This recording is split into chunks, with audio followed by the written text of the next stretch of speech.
ఎంతకాలం ఉంచాలి అన్న దాని మీద పూర్తి అధికారం ఎవరిది అంటే కేవలం అమ్మవారిది, కేవలం సర్వమంగళాదేవతది.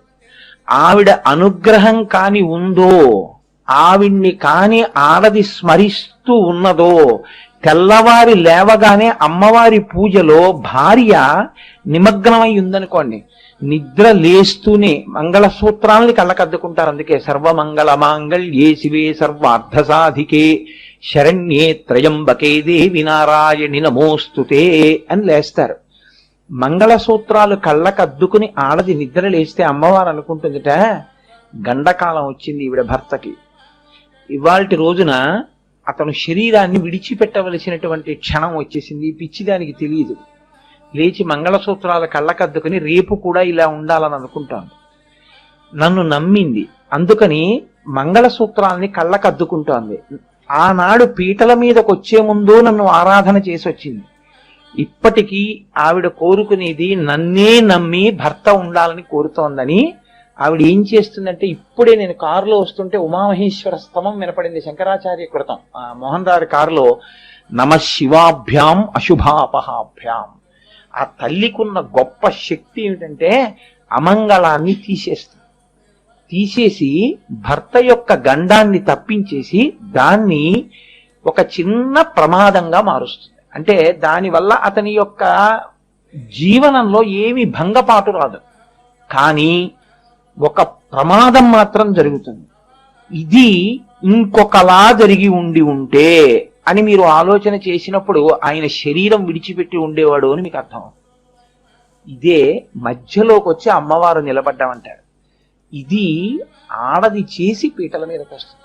ఇదే సనాతన ధర్మం యొక్క గొప్పతనం. మగవాడికి గండం తప్పడం అనేది దీనివల్ల తప్పుతుంది అంటే, తండ్రి గారు చేసిన మృత్యుంజయ హోమం వల్ల తప్పచ్చు, కానీ నిద్రమంచం మించి లేస్తూ ఆడది కళ్ళకద్దుకున్న మంగళసూత్రాలున్నాయే అవి భర్త యొక్క ఆయుర్దాయానికి నిర్ణయం అవుతాయి. అందుకే ధర్మశాస్త్రం ఎంత గొప్ప విధిని విధించిందంటే, నెలకి కురిసే 3 వానల్లో ఒక వర్షాన్ని ఆడవాళ్ల యొక్క ధర్మ ప్రవర్తనకి ఇచ్చేశారు. ఆడది ధార్మికమైన నడువడితో ఉంటే, ధార్మికమైన నడువడి అంటే భర్తని అనుగమించడం, ఆ భర్త అభ్యున్నతిని కోరుకునేదైతే నెలకి 3 వానల్లో ఒక వర్షం వాళ్ళ వల్ల కురవాలి అని నిర్ణయం చేశారు. నా దృష్టిలో అయితే ఈ వానలు ఇంకా పడుతున్నాయి అంటే అది ఆడవాళ్ల వల్లే. వాళ్లకున్నంత కృతజ్ఞతాభావం ఎవ్వరికీ ఉండదు. మీరు నమ్మండి నమ్మకపోండి, అమ్మవారి యందు నిష్ఠ లేకుండా చాలా కేవలం స్వల్ప విషయాలుగా తీసుకున్నటువంటి వాళ్ళు, ఆగర్భ శ్రీమంతులైనటువంటి వాళ్ళు ఇటువంటి ప్రమాదాలకి గురైపోయి చాలా చిన్న వయస్సులో భర్తలు శరీరాన్ని వదిలిపెట్టేస్తే అలో లక్ష్మణాన్ని ఏడుస్తూ జీవితం గడుపుతున్నటువంటి స్త్రీలు నాకు తెలుసు. నేను ఇది ఎవ్వరిని ఉద్దేశించి నేను మాట్లాడటం లేదు, వైదిక సంస్కృతి యొక్క గొప్పతనాన్ని ఆవిష్కరిస్తున్నానంతే. కాణిపాకం వెళ్ళినప్పుడు నన్ను ప్రత్యేకం గుడి దగ్గరికి వచ్చి ఒక్కసారి రమ్మని కారులో తీసుకెళ్లారు. నాతో వచ్చిన వాళ్ళు ఎవరైనా అప్పుడు ఉండుంటే ఆ జ్ఞాపకం ఉండుంటుంది వాళ్ళకి.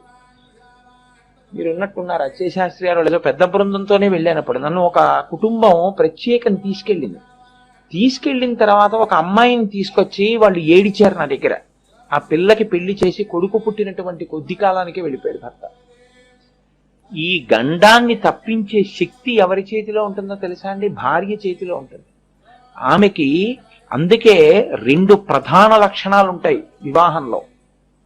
ఆడదాని బొట్టు అత్యంత ప్రధానం. అందుకే అమంగళత్వం ఎక్కడ కనపడుతుందంటే ఇక్కడే కనపడుతుంది. నేను ఒకవేళ జాతకం చూపించడం అనేది చేసినా ఈమె నక్షత్రాన్ని, జన్మ నక్షత్రాన్ని సరిగ్గా నిర్ణయం చేశారో చేయలేదో పాద నిర్ణయం చేసినప్పుడు ఈ నక్షత్రాల్ని జాతకాన్ని చూడడంలో తగిన శక్తివంతుడు చూశాడో చూడలేదో, చూడకపోతే ఏమవుతుంది, ఆమెకి వైధవ్యం ఉంటే తన కొడుకు వెళ్ళిపోతాడు. ఇలా వెళ్ళిపోకుండా ఉండడం కోసమని సనాతన ధర్మంలో ఒక గొప్ప ప్రక్రియ ఒకటి చేస్తారు. మంగళసూత్రం కట్టే ముందు తిన్నగా మంగళసూత్రం కట్టించరు.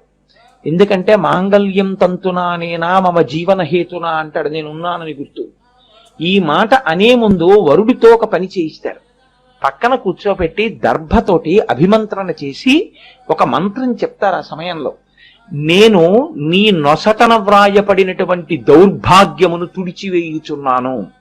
నేనన్న ఈ మాట దేవతల చేత ఆశీర్వదింపబడుగాక అంటాడు వరుడు అని దర్భని నీట ముంచి ఆమె యొక్క రెండు కనుబొమల మధ్యలోంచి పైకి ఇలా అంటాడు. అన్నప్పుడు లలాటమునందు బొట్టు పెట్టుకునే దగ్గర దౌర్భాగ్యం ఉంటే అనగా వైధవ్యము రాశి ఉంటే ఆ ఒక్క సమయంలోనే దేవతలు తొలగిస్తారు. అది ఆడదానికి వరం వివాహ సమయంలో. నేను ఎక్కడ బాధపడుతున్నానంటే యథార్థంగా ఇంత గొప్ప విషయం వాళ్ళిద్దరి జీవితాలకి సంబంధించిన విషయం. నీకే అధికారం ఉంది వీడియో కోసం, ఫోటోగ్రాఫ్ కోసం వాళ్ళ జీవితాల్ని పాడు చేసే అధికారం నీకుందా? నువ్వెందుకు వీడియో వ్యామోహానికి లొంగిపోయి వాళ్ళ జీవితాల అభ్యున్నతికి సంబంధించిన విషయాన్ని అంత తేలిక దృష్టితో ఎందుకు చూస్తున్నావు? ఎందుకు అస్తమానం వీడియో వైపు? వాడికి ఏం తెలుసు? వీడియోగ్రాఫర్కి వాడికి ఏమీ తెలియదు. రావు వాడికి. నేను వీడియోగ్రాఫర్ని కూడా తప్పు పట్టను. వాడి జన్మ అంతే. వాడు బూట్లు వేసుకుని వేదిక మీదకి వస్తాడు. బూట్లు వేసుకుని వేదిక మీదకి ఎవ్వరూ వెళ్ళకూడదు. ఇవాళ మన దౌర్భాగ్యం అంతా ఎక్కడుందంటే, పెళ్లికి ఒకళ్ళు పిలిస్తే బూట్లు వేసుకునే అలవాటున్నా చెప్పులు వేసుకుని వెళ్ళి చెప్పుకులు విప్పి వేదిక మీదకి ఎక్కాలి. బూట్లతో వేదిక మీదకి ఎక్కుతున్నారు. బూట్లతో వేదిక మీదకి ఎక్కినప్పుడు అక్కడ అగ్నిహోత్రం చేస్తారు. అక్కడ ఇంద్రాణి దేవతలు వస్తారు ఆ వేదిక మీదకి. 32 జ్యోతుల రూపంలో వచ్చేది శచీదేవి వస్తుంది. ఆవిడే వివాహాన్ని నిర్ణయం చేస్తుంది. ఆ దంపతుల యొక్క సౌభాగ్యాన్ని ఎవరు నిర్ణయిస్తారు అంటే శచీదేవి నిర్ణయం చేస్తుంది. అటువంటి శచీదేవి ఉన్న చోట మధ్యలో బట్ట పట్టేటప్పుడు సరిగ్గా బట్టరు. ఆ బట్ట తీసి అక్కడ పడేస్తారు. దాన్ని బూటు కాళ్లతో తొక్కుతూ ఉంటారు. ఇష్టం వచ్చినట్టు చేస్తే దేవతల ఆగ్రహానికి గురైతే ఎవడు రక్షిస్తాడనుకుంటున్నావు? ఈ ప్రవర్తించిన వాడు ఇంటికి వెళ్ళిపోతాడు. జీవితంలో భంగపాటు వస్తే దాన్ని దిద్దగలిగినది ఉండదు. ఆ జీవితం అక్కడితో అలా వెళ్ళిపోవలసింది.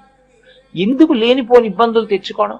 ఎందుకంత వ్యామోహం? వీడియో లేని పెళ్లిళ్ళు మన తల్లిదండ్రులు మన తాతలు చేసుకుని సుఖంగా కాలం గడపలేదా? వాళ్ళందరూ షష్ఠిపూర్తి చేసుకున్న వాళ్ళే. షష్ఠిపూర్తి భార్య పక్కన లేకుండా అవకాశం లేనటువంటి దంపతులు మన తండ్రికి ముందున్నటువంటి దంపతుల్లో ఇంచుమించు ఎవ్వరూ లేరు. అక్కర్లేని గొడవలన్నీ ఎక్కడొస్తున్నాయో తెలుసా అండి? పెద్దలమైనటువంటి మనమే బాధ్యులు. నేను ఇవాళ ఇంత ఆర్తితో మీతో మాట్లాడడానికి కారణం ఏమిటి అంటే, వివాహ క్రతువు మీకు తెలియదని కాదు. నేను చెప్పక్కర్లేదు. పురోహితుడిని మంత్రాలకు అర్థం చెప్పమంటే చెప్తాడు. కానీ దాని వ్యాఖ్యానంలో సమన్వయం మీకు తెలియాలని నేను చెప్తున్నాను. ఎలా చెప్పిందో, బుద్ధి ఎలా నిర్ణయం చేసిందో, శరీరం అలా నడుస్తుంది. కాబట్టి ఈ బుద్ధి ఈ శరీరాన్ని ఎంత బాగా వాడుకుందో దాన్ని బట్టి మనిషి యొక్క సార్థక్యం ఆధారపడి ఉంటుంది. ఇది మంగళసూత్రం. ఈ సూత్రము గుండా ఈ కింద కష్టాలన్నీ పైకెడుతున్నాయి. ఈ సూత్రము గుండా ఆజ్ఞలన్నీ కిందకెడుతున్నాయి. ఈ సూత్రమును ఆధారం చేసుకుని ఇది చెప్పిన మంచి పనులకు ఈ శరీరము సహకరిస్తోంది. ఆచమనం చెయ్యి అంటే ఆచమనం చేస్తుంది. నమస్కారం చెయ్యి, 2 చేతులు కలుపుతుంది. విష్ణు సహస్రం చదువుతుంది. గోశాలకెళ్ళు, వెడుతుంది. ఆవుకి ప్రదక్షిణం చెయ్యి, ప్రదక్షిణం చేస్తుంది.